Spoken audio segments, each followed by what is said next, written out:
enteekateeka n'obubaka bw'olina eri abantu bamutyandira. Okay. Dr. Gordon Sematiko Katende, olwaleero tubadde wano ku vetting ku kitebe kyaffe ekya Kavule ekya National Unity Platform. Nkubiriza bonna bannamityana North nti essala zammwe zikola kubanga tugenda kukomawo n'obuwanguzi. Kakasa banaagenda okulangirira nga Dr. Sematiko yawangudde. Olw'ensonga nti bonna abanneesimbyeko ndaba nga ebisaanizo balina naye ate ebyange bibasingako obusobozi, obuyigirize ate n'obuweereza eri ekibiina. Tugenda mu kalulu aka protest vote n'olwekyo bonna mbakubiriza nti okuviira ddala ne ku Lwokubiri nga pulezidenti waffe amaze okwewandiisa abo bonna abalina obusobozi bajje ekatwe gy'okuba ne lwala esooka ate tuddeko enateete n'oluvannyuma tulyoke tutambule okubona eggwanga lyonna. Bakakasa nti bwe tuba nga tumaze kuwamba bukulembeze nga pulezidenti Kyagulanyi Ssentamu yali mu ntebe no byonna bye tulwanako bijja kuba nga tulwanira bwereere kuba bannaffe babakwata babasiba awatali kuwoza. Ebyo byonna bye tulina okulwanirira naddala ffe nga Abamityana North abalina bajjajjaffe bakitaffe abalwana mu lutalo olwaleeta gavumenti eno mu buyinza kitukwatirako ddala okulaba nti ate ffe tugigoba mu buyinza nga tuyita mu protest vote buli omwaka kuba akalulu akakuume akalwanirire okutuusa lwe tunagenda mu bukulembeze. Dr. Gordon Sematiko Katende.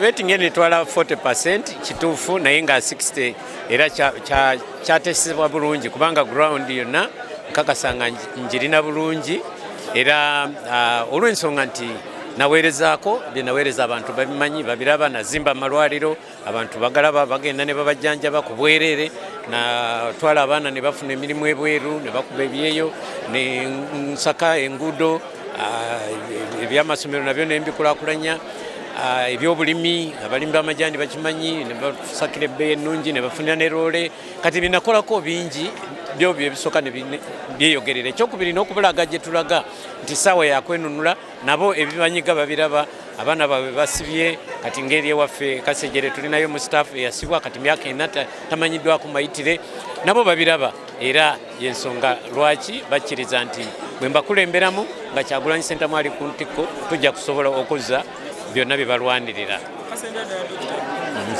Abantu bayise ku kitebe wano kuleeta emikono gisigyaganye gya NUP okusookera ddala ekibiina kino ekitongole ky'ebyokulonda kyetwali tulowooza nti Electoral Commission yeetongodde teyeetongodde kubanga ereese obunnanfuusi mu kulonda. Okusooka bagenze bakyusa ennaku z'omwezi nga tebeebuuziza ku bibiina birala. Ku luno bagambye nti emikono gy'aba beewandiisa tegimala ate ne balabira ddala districts ze balaba nga ze zirimu obuwagizi obw'amaanyi nga Gomba President Kyagulanyi Ssentamu gye bamuzaala ne chairman waffe ow'akakiiko aka vetting nga wano ak'ebyokulonda aka NUP nga zimu ku districts ze balonze okuga nti abantu tebamala. Ekyokubiri omulundi guno baleeseemu obukodyo obwonoona okulonda kwa bonna ate nga constitution teeka lyaffe erituwa eryobwebanga eryokwerondera abakulembeze ne baga nti buli ataddeko omukono bamusindikira badiso bagiso bapiso ne babatiisatiisa emikono ababadde bagitaddeyo ne bagijjayo ne beefuula nti ate omukono ogwo sinze nagutaddeyo. Kale n'ekyo tukivumirira ekyokuyiikiriza abantu ne babajjako emikono ng'ate babadde bagitaddeyo nga beeyagalidde. Enteekateeka ya vetting simbi soka byonna njagala kwebaza akakiiko kaffe ak'ebyokulonda olw'omulimu omunene gwe kakoze kubanga akakiiko kano katandika nga kavetinga bakansalazi nati olwayo bavetingize ffe ba MP era kuvetinga egenze bulungi ebibuuzo tubizzeemu era tukkiriza nti kaadi ngenda kugifuna. Wano mu vetting tulinawo 60 ground yange teriiko kabuuza kubanga mubeesimbyewo bonna.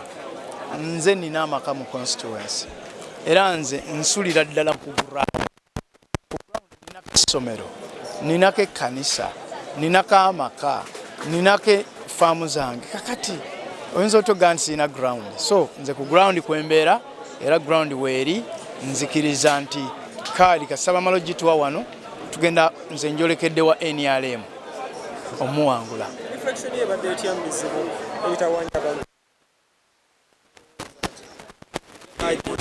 okukwata ebiremye abakulembeze abalwayi.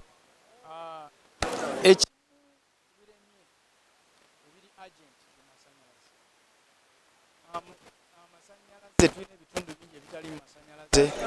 Tulina ensanga bwami ekikamba basimba emiti kati myaka 7 kuliko waya kakati amasanyalaze gali agent kubanga n'enkulaakulana egenda kubeera manyangu. Tujja kusobola okukola obukolero obutono, tujja kusobola okuleeta ebyuma bya kasooli abantu beekulaakulanye. So amasanyalaze kye kimu ku bintu ebinyigiriza Mityana North.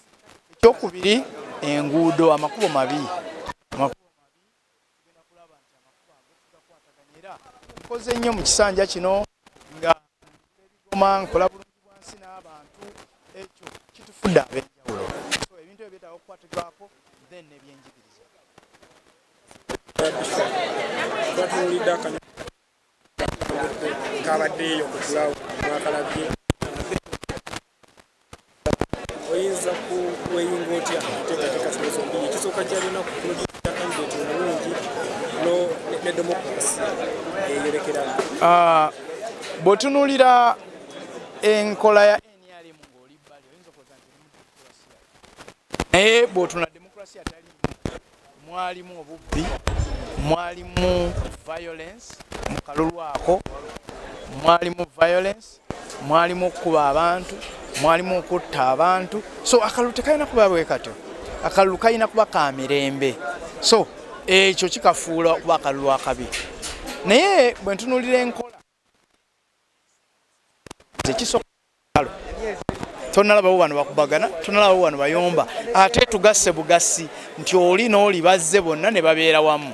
Ekirala etuwa equal kisobole okukakasa bannange byendirawo mu lwokaano nti nze mbasinga era basobole okukkiriza nti nga maze okunnangirira banzire emabega tukolere wamu tuleka tukulaakulanya ekitundu kyaffe. Si kuwangula buwanguzi NRM kyokka wabula twetaaga okukulaakulanya ekitundu kyaffe. Mityana North si wala nnyo okuva no mu Kampala, teziba na kilomita 5. Kuba Mityana North abantu bagitegeera nnyo Mityana North erimu Kalangaalo, erimu Kikanda wamu ne Bulera. Naye ka distance katono nnyo okuva no mu Kampala. Naye ebizibu ebisinga obungi biri ewaffe bw'obitunyuulira n'olaba amasannyalaze galiko mu biseera mu gundi mu maka matono nnyo, gali mu bitundu bitono nnyo nga 20%. 80% omwana azaalibwa n'akula nga talanga ku masannyalaze nga tamanyi ne begatambula. Era mu ngeri y'emu abantu baffe bantu balimi, naye abalimi banyigirizibwa nnyo mu ngeri etagwanidde whereby bateekamu ssente nnyingi naye ate bajjamu kitono. Abasuubuzi babanyigiriza olw'ensonga kyabasuubuzi bawa excuse nga bagamba nti amakubo maki mabi. Ne weebuuza nti abantu bewaffe tebasasula musolo, bo si bannayuganda, lwaki bo baagala okulekebwa emabega? So ensonga eyo nkulu nnyo tulina ogirwanirira, naye ekizibu ekibadde nakyo nti abakulembeze ababaddewo babadde tebakiteekako ssira kulaba nga bayamba ku bantu baffe abalimi. Tulima nnyo kasooli, ebitooke n'emmwanyi, naye byonna ebbeeyi yaffe eri wansi. Era mu ngeri y'emu ng'omusomesa sinza batayogera ku nsonga y'ebyanjigiriza. Ewaffe eyo ebyenjigiriza bibi nnyo.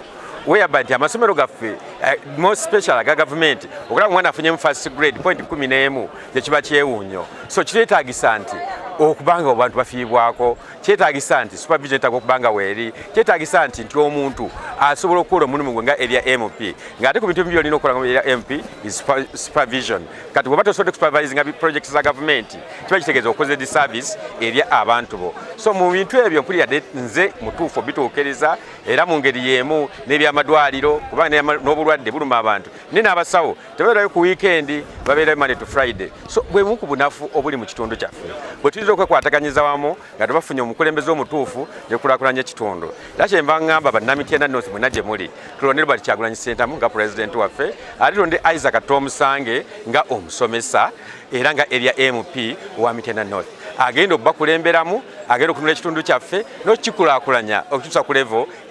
eyeegomesa buli muntu.